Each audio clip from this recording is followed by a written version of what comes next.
Hello বন্ধুরা, Isha cook চ্যানেলে সবাইকে অনেক অনেক স্বাগত। সবাই কেমন আছো? আশা করছি প্রত্যেকে ভালো আছো, আমরাও ভালো আছি। তো আর একটা খুবই দারুণ একটা ভিডিও নিয়ে চলে এসেছি, তোমাদের সাথে শেয়ার করবো। তোমরা দেখতে থাকো ভিডিওটা, আশা করছি সবার কাছে ভালো লাগবে। আজকের ভিডিওটা হইতেছে গিয়ে আজকে তোমাদের সাথে আমি চিকেন পকোড়া বানিয়ে শেয়ার করুন, তোমরা দেখতে থাকো। তো প্রথমে আমি চিকেন পকোড়া বানানোর জন্য মানে একদম হাড্ডি ছাড়া মাংস নিয়েছি ছোটো ছোটো পিস করে। মানে যতটুকু বড়ো করে পকোড়াটা বানাবে তুমি তোমার হাতের মতো ছোটো ছোটো করলেই ভালো হইব। মাংসটি ভালো করে সিদ্ধ হইব। তো পকোড়ার জন্য ওইদিকে পেঁয়াজ, ধনেপাতা, আদা, রসুন আর কাঁচা লঙ্কা বাইটা লাইছি। আর এদিকে লাগবে একটা ডিম। তো সব কিছু রেডি করে লাইছি। আর এদিকে প্রথমে মাংসটা তো ভালো করে ধুয়ে লাইছি। তারপর কোনো ম্যারিনেট করুন। তারপর প্রথমে দিয়ে দিলাম একটু লেবুর রস, তারপর দিয়ে দিলাম পেঁয়াজ কুচি, তারপর এদিকে আদা, রসুন, পেঁয়াজ, তারপর আছে একটু লঙ্কা দিয়ে দিলাম। দিয়ে তারপর দিয়ে দিলাম হলুদ গুঁড়া, লঙ্কা গুঁড়া, জিরার গুঁড়া, তারপর দিয়ে দিলাম লবণ পরিমাণ মতো।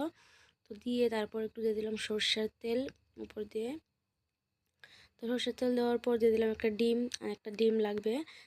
তো একটা ডিম দিয়ে দিলাম। দিয়ে তারপর দিয়ে দিলাম একটু ময়দা। তো একটু উপর দিয়ে একটু ময়দা ছড়া দিলাম। ময়দার সাথে লাগবে একটু বেসন। তো বেসনও দিতে হবে।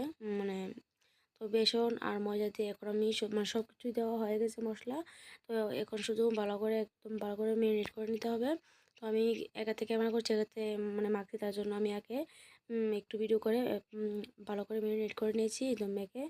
তো সব কিছু মাখা টাকা করে 10 মিনিট রেখে তারপর এখন আমি কড়াইটা ছোটো একটা কড়াই বসেছি পকোড়া ভাজার জন্য। তারপর দিয়ে দিলাম তেল। তো আমি আজকে সরষের তেলে করতেছি, কারণ সাদা তেল নাই আমার করে। তোমরা সাদা তেলও করতে পারো, সরষের তেলও করতে পারো। তো আমি সরষের তেল দিয়ে করতেছি আজকে। তারপর আমি একটা এখন ছোটো ছোটো করে চিকেন পকোড়া ছেড়ে যাচ্ছি। তো তেলটা গরম হয়েছে। আর এই দেন সরষের তেলে মানে ভাজতেছি, তার কারণে একটু তেলের বকলাটা হতেছে বেশি, কিন্তু পকোড়াটিকেই ভাজা হইব। এই দেখুন খুব সুন্দর করে কালার একদম লাল লাল করে আমি এখন বাজে নেবো। মানে এখন শুধু পকোড়াটি বাজে নিলে হয়ে দেবো গা। এই দেখেন খুব সুন্দর করে, খুব সুন্দর একটা দারুণ কালার আছে একদম। দোকান তো খুবই টেস্টি হয়েছিল, গরম মানে গরম যে বানাইছি আমি চিকেন পকোড়াটি। তো সবাই বলতেছে চিকেন পকোড়া একদম দোকানে থেকে খুবই স্বাদ আছে। তো করে এভাবে রান্না করে খাইয়া দেখো একদম খুব দারুণ হইব। তো কালারটা খুব সুন্দর, দেখতেও খুব টেস্টি হয়েছে। তো এইভাবে একদিন খাইয়া দেখো ভালোই লাগবে। তো আজকের ভিডিওটা এখানে শেষ করছি। সবাই ভালো থাকো, সুস্থ থাকো, দেখা হবে পরের ভিডিওতে। Tata, by.